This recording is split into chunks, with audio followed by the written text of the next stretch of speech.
출애굽기 26장 15절에서 30절.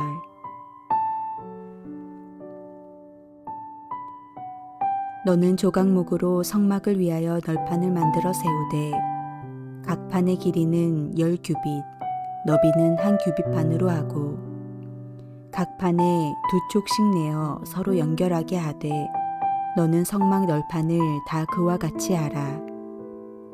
너는 성막을 위하여 널판을 만들되 남쪽을 위하여 널판 20개를 만들고 20널판 아래에 받침 40개를 만들지니 이쪽 널판 아래에도 그 2촉을 위하여 2받침을 만들고 저쪽 널판 아래에도 그 2촉을 위하여 2받침을 만들지며 성막 다른 쪽 곧 그 북쪽을 위하여도 널판 20개로 하고 받침 40개를 이쪽 널판 아래에도 2받침 저쪽 널판 아래에도 2받침으로 하며 성막 뒤 곧 그 서쪽을 위하여는 널판 6개를 만들고 성막 뒤 2 모퉁이 쪽을 위하여는 널판 2개를 만들되 아래에서부터 위까지 각기 2겹 두께로 하여 윗꼬리에 이르게 하고 2 모퉁이 쪽을 다 그리하며 그 8 널판에는 받침이 16이니 이쪽 판 아래에도 2받침이요 저쪽 판 아래에도 2받침이니라. 너는 조각목으로 띠를 만들지니 성막 이쪽 널판을 위하여 5개요 성막 저쪽 널판을 위하여 5개요 성막 뒤 곧 서쪽 널판을 위하여 5개이며 널판 가운데에 있는 중간 띠는 이 끝에서 저 끝에 미치게 하고 그 널판들을 금으로 싸고 그 널판들의 띠를 꿰 금 고리를 만들고 그 띠를 금으로 싸라. 너는 산에서 보인 양식대로 성막을 세울지니라.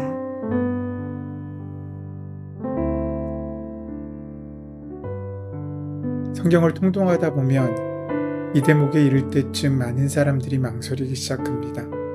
어찌 보면 낯설기만 한 제사 전통과 기구를 제작하는 과정을 읽는 일은 그 자체로 고역으로 여겨지기 때문입니다. 하지만 성경에 자주 등장하는 제사 규정이나 족보 같은 것들은 뜻없이 그 자리에 있는 것이 아닙니다. 분량을 채우기 위해 끼워 넣어진 것도 아닙니다. 오늘 본문만 보더라도 성막 전설과 제단 제작에 대한 규정이 매우 상세하게 다뤄져 있습니다. 물론 그 까닭은 미루어 짐작할 수 있습니다. 거룩함에 속한 것은 함부로 적당히 또 아무렇게 만들어서는 안 되고 정확한 하나님의 지침에 따라 지어져야 하기 때문입니다. 번잡해 보이는 규정들을 세사히 따르는 일은 물론 교육일 수도 있지만 그 고역을 견디다 보면 성실하게 그 일을 감당하다 보면 어느 순간 우리는 성막 건설을 명령하신 하나님의 마음을 만날 수 있게 됩니다. 하나님께서는 모세를 통해 이스라엘을 애굽에서 부르실 때 하나님은 이미 이스라엘이 어떻게 어디서 하나님을 섬길 것인지에 대해 깊이 생각하시면서 준비하셨습니다. 모세를 통해서 이 백성이 나를 섬겨야 한다고 말씀하셨을 때는 그 말이 무엇인지 하나님이 어떤 깊은 준비를 가지고 그 말씀을 하시는지 몰랐을 것입니다. 하지만 하나님께서는 이 깊은 준비를 이미 하고 계셨습니다. 출애굽기 26장에서 이 수많은 하나님의 계획들을 밝히심에 있어서 이러한 구체적인 계획들은 적어도 1년 전에 준비하고 계셨던 것들입니다. 사랑하는 이에게 정성을 다하듯 하나님께서는 사랑과 관련된 일에 온 정성을 다하고 계시는 모습을 우리는 발견할 수 있습니다. 출애굽 후 약 4개월이 지난 시점에서 하나님께서는 당신을 만나고 섬기는 장소로서 성소를 만들게 하시고 그 성소의 식양을 구체적으로 하나하나 말씀하셨습니다. 하나님의 생각은 깊으시고 그 계획은 치밀하고 정확하십니다.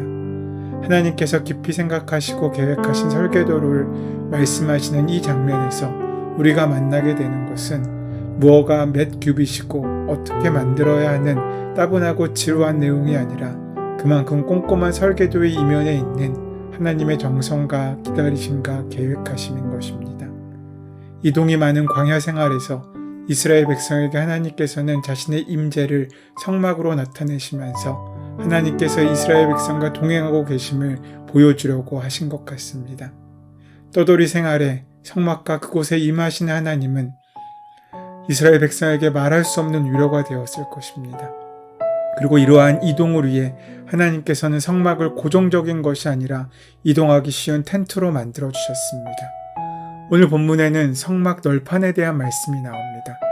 성막 널판 하나의 높이는 10규빗이고 하나 널판의 넓이는 1규빗 반입니다. 널판은 성소의 남편에 20개, 북편에 20개, 그리고 서편에 6개가 연해 있으므로 외벽에 뼈대를 이루었습니다. 또한 서편의 모퉁이 편에 2개의 작은 모퉁이 널판이 있었습니다. 그러므로 서편의 총 널판 수는 8개가 되고 입구 쪽 동편에는 널판이 없기에 전체 성막의 널판 수는 48개가 됩니다. 성막 널판은 성소 전체의 틀을 이루면서 동시에 광야의 비바람과 모래바람으로부터 성소를 안전하게 지키는 것이기에 널판 하나하나가 다 중요합니다. 성막 널판은 한 명 한 명의 교인과 같아서 지체란 표현을 씁니다. 예수님이 구원받은 성도에게 베푸신 가장 큰 축복 중에 하나는 몸된 교회의 지체가 되는 축복입니다. 바울 사도는 예수님 안에서 성도들이 함께 지어져 간다고 말씀하고 있습니다. 바울은 위대한 하나님의 사도였지만 혼자 일하지 않고 함께 일했기에 더 큰 일을 할 수 있었습니다. 실제로 신약 성경에서 바울을 감동시킨 인물이 많습니다. 예를 들어 바울은 빌립보 교회의 따뜻한 사랑을 항상 잊지 못했습니다. 바울이 로마 감옥에 갇혔을 때 빌립보 교인은 바울의 옥중수발을 위해 에바브로디도 집사를 파송했고 그는 빌립보 교인들의 헌금을 들고 자원의 그 먼 길을 달려왔다는 것입니다. 이런 사람들과 함께 하나님의 역사를 이루어 가게 된 것입니다. 그처럼 하나님의 위대한 한 사람으로 하나님의 역사가 이루어지는 것이 아니라 그와 함께 동역하는 수많은 헌신자들, 그 모든 것들이 하나님의 교회를 세워가는 귀한 지체들이 되는 것입니다. 성막의 널판은 각 널판 하나에 은받침 2개씩 두고 그 위에 세웠기에 총 48개의 성막 널판과 96개의 은받침이 있었습니다. 이 은받침이 든든하게 성막 널판을 받쳐주겼기에 성막은 견고하게 지어질 수 있었습니다. 성막 널판을 위해서 48개의 널판과 96개의 은받침을 동원했어도 그것만 가지고 사막의 강한 바람을 이겨낼 수는 없었습니다. 그래서 서쪽과 남쪽, 북쪽에 있는 각각의 널판마다 5개의 띠로 널판 전체를 든든하게 묶었습니다.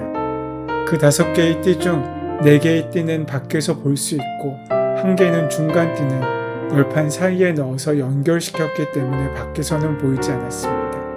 그 보이지 않는 중간 띠는 성도들의 가슴과 가슴을 이어주는 예수님의 사랑의 띠라고도 할 수 있습니다. 보이는 4개의 띠는 어깨와 어깨를 함께 하도록 만드는 성도들의 사랑의 띠라고 할 수 있습니다.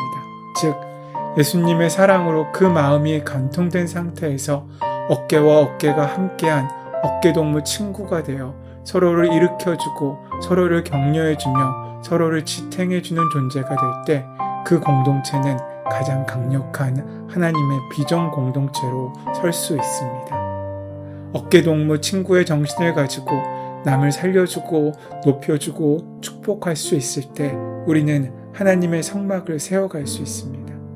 행복은 함께 누려야 할 행복입니다.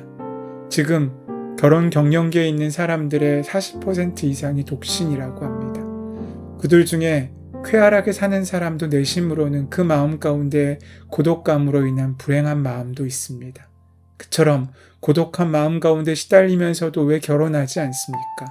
그것은 자신의 행복을 남에게 주고 싶지 않고 누구에게도 묶여서 봉사하고 싶지 않은 심리가 가장 큰 이유일 것입니다.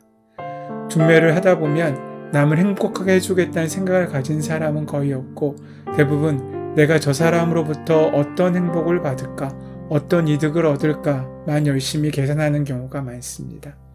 자기만 행복하고 자기만 즐기고 살겠다는 사고방식은 결국 자신을 무서운 함정으로 빠뜨려 외로움과 깊은 절망 가운데서 자기를 묶어놓는 또 다른 장애물이 될 수밖에 없다는 것입니다. 그런 사람은 결코 행복할 수 없습니다. 불행해질 수밖에 없습니다. 반면에 이기적으로 계산하지 않고 내가 누구를 행복하게 해줄까라고 생각하며 살면 그 사람의 삶의 모든 만남은 그 사람을 불행케 하는 만남이 아니라 행복과 축복의 통로로 세워지고 삼게 될 것입니다.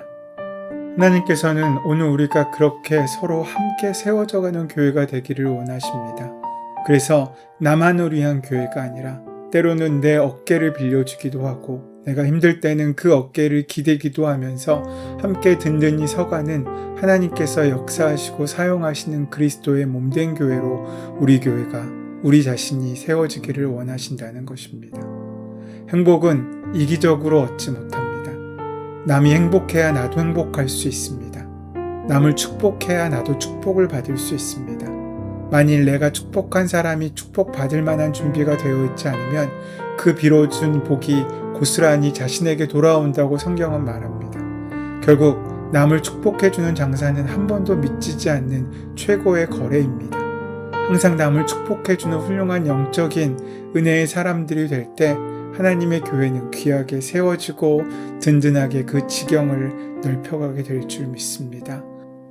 오늘 성탄의 아침 주님께서 우리의 삶의 한가운데 오셔서 우리가 주님을 모시는 참된 성막으로 세워져 우리의 삶 가운데 하나님의 역사가 이루어지는 귀한 일들이 일어나는 복되고 귀한 하루와 인생이 되시기를 소원하고 축원합니다. 은혜 주님 감사합니다. 우리가 혼자 세워져 가는 사람들이 아니라 함께 세워져 함께 이루어가는 그리스도의 몸된 교회의 사명을 감당하는 서로가 될 수 있도록 역사하시고 함께하여 주시옵소서. 우리 주 예수 그리스도의 이름으로 기도드립니다. 아멘. 이제 오늘 허락하신 말씀을 함께 묵상하심으로 오늘 나에게 주시는 말씀으로 만나시기 바랍니다. 우리 삶의 모든 문제와 간구를 하나님께 온전히 맡기시고 함께 기도하는 시간 가지도록 하겠습니다. 함께 기도합니다.